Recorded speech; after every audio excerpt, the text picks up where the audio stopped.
kami dari kelompok 2 akan menjelaskan mengenai sistem ekonomi di Indonesia dan global, dan untuk penjelasan yang pertama oleh saya sendiri. Dan happy watching!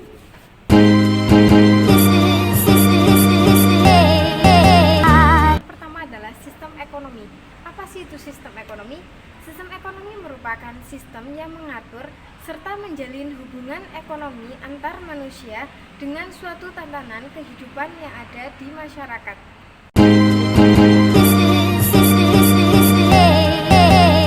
Yang selanjutnya adalah tujuan dari sistem ekonomi. Tujuan dari sistem ekonomi ini adalah untuk menentukan apa, berapa, dan bagaimana suatu produk atau jasa itu diciptakan sehingga dapat seimbang dengan apa yang dibutuhkan. Dan selanjutnya adalah untuk mengalokasikan konsumsi masyarakat, konsumsi pemerintah, dan konsumsi rumah tangga. Kemudian yang selanjutnya adalah mendistribusikan pendapatan nasional atau PN kepada masyarakat di Indonesia. Dan yang selanjutnya adalah untuk memelihara atau meningkatkan hubungan ekonomi antar negara atau luar negeri. Dan yang selanjutnya itu ada sistem ekonomi kapitalis. Apa sih itu sistem ekonomi kapitalis?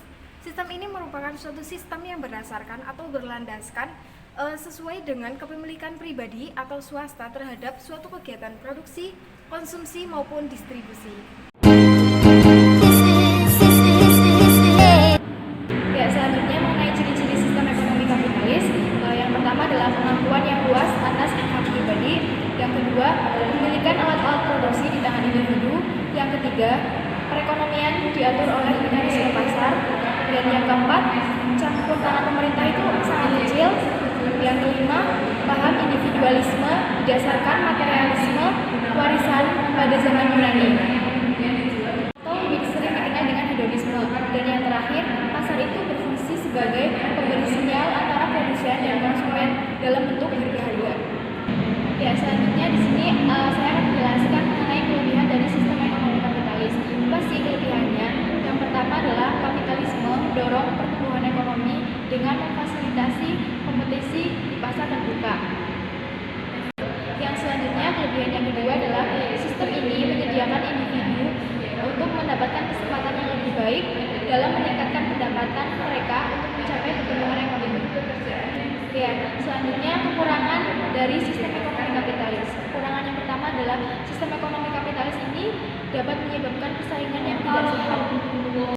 Selanjutnya, kekurangan dari sistem ekonomi kapitalis yaitu kapitalisme itu dapat membuat ekonomi hanya berorientasi pada uang saja.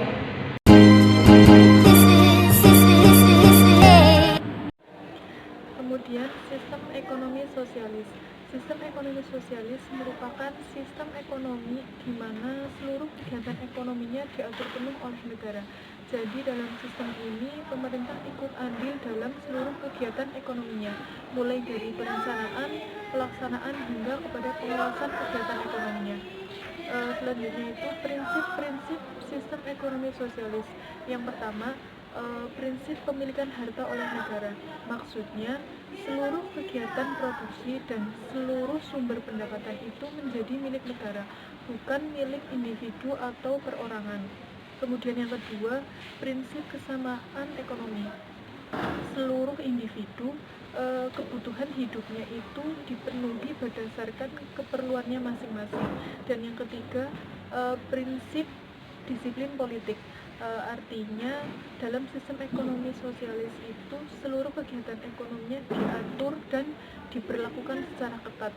Hal ini bertujuan untuk mengefektifkan praktek sosialisme.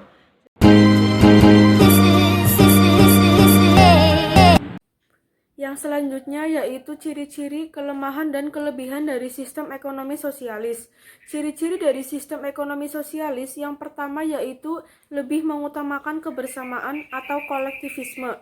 Masyarakat merupakan satu-satunya kenyataan sosial atau sebagai individu-individu fiksi belaka. Yang kedua, peran pemerintah sangat kuat. Pemerintah bertindak secara aktif mulai dari perencanaan, pelaksanaan, hingga ke tahap pengawasan. Yang ketiga, sifat manusia ditentukan oleh pola produksi.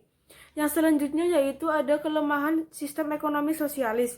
Yang pertama, sulit melakukan transaksi, membatasi kebebasan, dan mengabaikan pendidikan formal. Untuk yang selanjutnya ada kelebihan dari sistem ekonomi sosialis. Yang pertama, disediakannya kebutuhan pokok, didasarkan perencanaan negara, dan produksi dikelola oleh negara. Saya akan menjelaskan mengenai sistem ekonomi campuran. Sistem ekonomi campuran adalah sistem yang mengandung beberapa elemen dari sistem ekonomi sosialis dan sistem ekonomi kapitalis.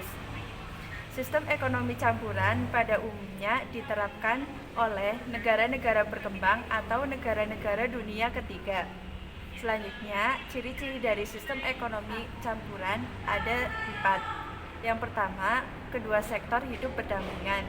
2. Interaksi terjadi di pasar. 3. Persaingan dalam sistem ekonomi campuran diperbolehkan. 4. Adanya campur tangan pemerintah.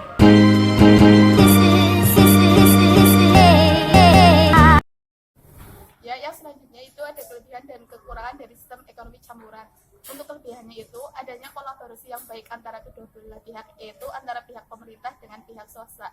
Dengan adanya kolaborasi yang baik dan sinergis tersebut, diharapkan hasil yang didapatkan itu lebih baik jika dibandingkan dengan peran aktif oleh salah satu belah pihak.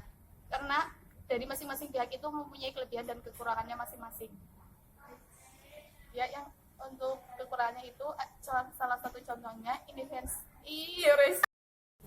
ya, untuk kekurangan dari sistem ekonomi campuran yaitu salah satu contohnya adanya inefisiensi yang disebabkan oleh peran aktif pemerintah dalam perilaku perekonomian, karena di dalamnya pemerintah itu berfungsi sebagai pengambil kebijakan. Bisa saja pemerintah mengambil kebijakan semuanya sendiri.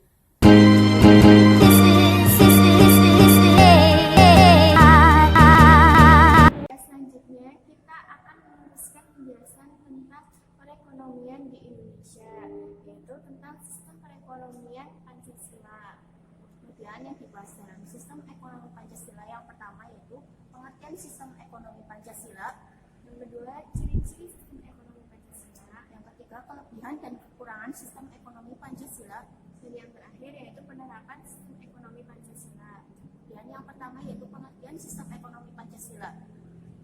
Pengertian sistem ekonomi Pancasila yaitu sistem ekonomi yang memadukan ideologi konstitusional bangsa Indonesia dengan sistem ekonomi campuran yang diwujudkan melalui kerangka demokrasi ekonomi. Yang selanjutnya yaitu tentang ciri-ciri sistem ekonomi Pancasila. Ya, ciri-ciri sistem ekonomi Pancasila yaitu ada 5. Yang pertama, cabang-cabang produksi penting bagi negara dan menguasai hajat hidup orang banyak dikuasai oleh negara. Kemudian yang kedua, sumber kekayaan dan keuangan negara digunakan oleh pemufakatan lembaga-lembaga negara pula. Kemudian yang ketiga, perwakilan rakyat serta pengawasan terhadap kebijaksanaannya ada pada lembaga perwakilan rakyat pula. Kemudian yang keempat, perekonomian disusun atas usaha bersama dan berdasarkan asas kekeluargaan. Kemudian yang kelima yaitu bumi, air, dan kekayaan yang terkandung di dalamnya sebesar-besarnya digunakan untuk kemakmuran rakyat. Selanjutnya, kelebihan dan kekurangan sistem ekonomi Pancasila. Kelebihan sistem ekonomi Pancasila yang pertama, hak kepemilikan individu diakui oleh negara. Yang kedua, manajemen ekonomi berjalan secara kolektif. Yang ketiga, ekonomi nasional diprioritaskan untuk kesejahteraan rakyat. Yang keempat, kebebasan untuk berinovasi dan berkreasi. Kemudian kekurangan sistem ekonomi Pancasila yang pertama, proses pengambilan keputusan yang cenderung lamban. Kemudian yang kedua, ekonomi yang berjalan kurang efisien dan kurang efektif. Kemudian yang ketiga, adanya dominasi negara dalam pengelolaan sistem ekonomi. Yang terakhir yaitu tentang penerapan sistem ekonomi Pancasila di Indonesia. Yang pertama yaitu BUMN atau Badan Usaha Milik Negara. Contoh dari BUMN itu ada PLN, perusahaan listrik negara, ada Pertamina juga, ada perusahaan air minum. Kemudian selanjutnya yang kedua yaitu koperasi. Koperasi merupakan salah satu implementasi dari sistem ekonomi Pancasila di Indonesia, yang dimana merupakan usaha kolektif berdasarkan